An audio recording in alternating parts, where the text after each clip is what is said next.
कळंबा तलावाच्या समोर तुमचं स्वप्नातलं घर आता रियालिटीमध्ये. कोल्हापूर शहरापासून अगदी जवळ, निसर्गाच्या कुशीत, जिथं तुम्हाला मिळते शांतता, सौंदर्य आणि सुरक्षितता. 900 स्क्वेअर फुटापासून 10,000 स्क्वेअर फुटापर्यंत रेसिडेन्शियल एरे प्लॉट्स उपलब्ध. प्रशस्त 60 ते 30 फुटी अंतर्गत रोड, स्वतंत्र 7/12 वीज कनेक्शन, वॉकिंग ट्रॅक, सुरक्षा आणि बरंच काही. अधिक माहितीसाठी आता संपर्क साधा. चंद्रांकन बिल्डर्स अँड डेव्हलपर्स, कोल्हापूर. अनेक जण जगण्यासाठी खातात तर काही जण केवळ खाण्यासाठीच जगतात. कोल्हापुरातील साळोखेनगरमधील 75 वर्षांच्या सुशीला जाधव यांचा आहार मात्र आपल्या सगळ्यांनाच आश्चर्यचकित करणारा आहे. सुशीला जाधव यांचा आहार नेमका आहे तरी कसा, हे जाणून घेण्याचा प्रयत्न केलाय आमच्या प्रतिनिधी प्रियांका निगवे यांनी. मी अन्न खातच नाही. असं 4 दिवस नाही जेवायचं, 4 दिवसानंतर जेवायचं. नंतर ते सगळं सुटतच गेलं आपोआपच आणि मी फळच खाऊ लागले. दूध केळं खाऊ वाटते, 4 दिवस दूध केळीच खाते. 4 दिवस सफरचंद खाऊ वाटलं, सफरचंदच खाते. आता काही खायचंच नाही, आज पाणी पिऊनच राहायचं. 21 दिवस पाणी पिऊन. असं काही मला त्रास वगैरे, दवाखाना किंवा काय दुखतं किंवा काय असं काहीच नाही. सगळं व्यवस्थित आहे माझी तब्येत. या आहेत साळुंखेनगरमधील 75 वर्षीय सुशीला जाधव. यांनी गेल्या कित्येक वर्षापासून म्हणजे तब्बल 50 वर्ष झालं त्यांनी अन्नाचा एक कणही खाल्लेला नाही आहे.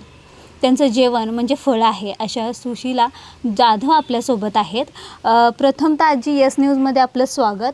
आणि ही जी सवय तुम्हाला कशी लागली, म्हणजे जेवण न जेवता फक्तच फळं खायची? हो, त्याच्यापासून मला समाधान आहे ना. मला ते थोडं कमी होत गेलं. नंतर मग फळावरच राहू लागले मी. ती माझं 25 वर्षाचं वय होतं तेव्हापासून मी अन्न खातच नाही. असं 4 दिवस नाही जेवायचं, 4 दिवसानंतर जेवायचं. नंतर ते सगळं सुटतच गेलं आपोआपच आणि मी फळच खाऊ लागले. भूक ताण ही मला कळतच नव्हती. खायचं म्हणून मी खायची ती.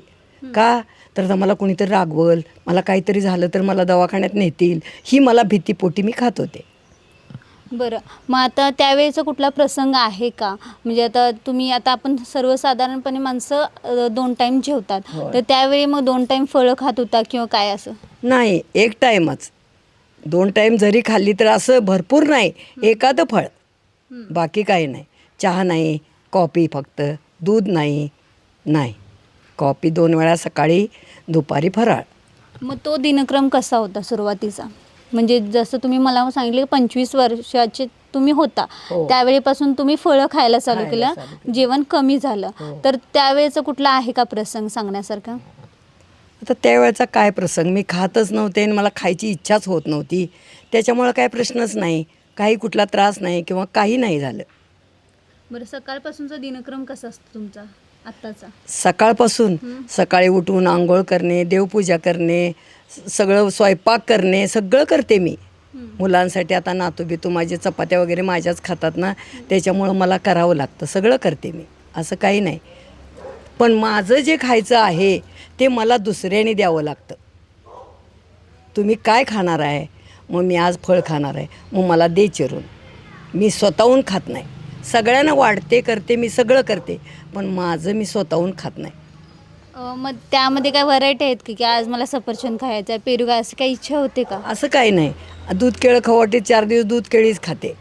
4 दिवस सफरचंद खाऊ वाटलं, सफरचंदच खाते. असं काही नाही. आतापर्यंत अशी इच्छा झाली का की मला आता सर्वसामान्य व्यक्तींची काय असते की मला हे खायचं आहे, मला ते खायचं आहे, अशी कधी इच्छा व्यक्त झाली का? कधीच इच्छा नाही झाली माझी अजूनपर्यंत. जे आहे ते खाऊन माझं समाधान आहे. जसं की मला तुम्ही सुरुवातीला सांगितलं होतं की काहीतरी मला वाटतं तुमचा मुलगा झाल्यावर त्या काळामध्ये काहीतरी खायचं नव्हतं, त्यावेळी कशी सिच्युएशन? ती सगळे म्हणणार तू पथ्य काय खाणार?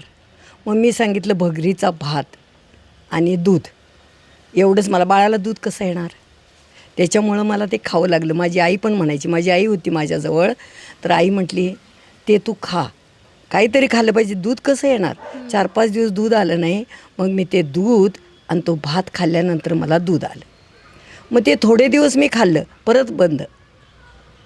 बरं, 21 दिवसाचं तुम्ही पाणी, म्हणजे फक्त पाणी 21 हो, दिवस एक पिऊन होता? ग्लासवर. हो. तर ते काय, म्हणजे कशाबद्दल, म्हणजे असं मला व्हायचंच ते. आता काही खायचंच नाही, आज पाणी पिऊनच राहायचं. 21 दिवस पाणी पिऊन. आणि ते वारले ना, आता 2-2.5 वर्ष झाली. मी 12 दिवस फक्त 1 ग्लास ताकावर होते. असं काही मला त्रास वगैरे दवाखाना किंवा काय दुखतं किंवा काय असं काहीच नाही. सगळं व्यवस्थित आहे माझी तब्येत आणि मला पहिल्यापासून डॉक्टरकडे जायला आवडतच नाही. हे पहिलं, माझी तब्येत मी व्यवस्थित सांभाळते. बरं, मला आता सांगा, आता डिजिटलचं युग आहे, मोबाईलचं युग आहे, तुमची मुलं किंवा नातवंडही मोबाईल घेऊन बसतात, त्यांना तुम्ही काय संदेश द्याल? त्यांना काय बघू नका सारखं. तुम्हाला काय अभ्यास असला तरच तो त्याच्यावर करा, बाकी सारखं बघू नका, हेच सांगते मी. व्यवस्थित राहावा, व्यवस्थित वागा. नाही त्यांचं खायचं मी कधी त्यांना हे केलं नाही. नाही नाही नाही, काय पाहिजे ते मी करून देते. आत्ता तो म्हटला ना, आई मला अंड्याची पोळी करून दे, देणार लगेच. आई मला मासा तळून दे, देणार. इच्छा कुणाची मी बारत नाही, पण माझ्या स्वतःपरचं माझा ताबा आहे माझ्यावर, माझ्या मनावर. पहिल्यापासूनच आजार ही माझं सगळं मात्र मनात सगळं, की आपण चांगलं राहायचं, आपल्याला काय झालं नाही पाहिजे. आपलं मनावर विश्वास माझ्यावर आहे की मला काय होणार नाही. हे ताप आला काय आलं की ते लगेच चल जाऊया दवाखान्यात, हो म्हणायचं त्यांना, नको म्हणायचं नाही. आता सध्याची परिस्थिती कशी आहे, जरा काहीतरी झालं की लगेच दवाखान्यात, हो म्हणते मी. मग नंतर काय म्हणत नाही. त्यांना माहीत आहे की येणार नाही, कमी संध्याकाळी असं. नक्कीच आजींना आपल्या आरोग्यावर इतका विश्वास आहे की त्यांनी दिवसभर काही न खाता फक्त 1-2 फळं खातात तरी त्यांना त्यातून समाधान मिळतं, पोट भरल्याचं समाधान मिळतं. अशी माणसं जगावेगळी असतात असं म्हटल्यास वावगं ठरणार नाही आहे. अन्न हे पूर्ण ब्रह्म असं या उक्तीला त्या अफवा ठरल्यात असं म्हटलं तर वावगं ठरणार नाही आहे. कॅमेरामन केदार भोसलेसह प्रियंका निगेवे, यस न्यूज कोल्हापूर.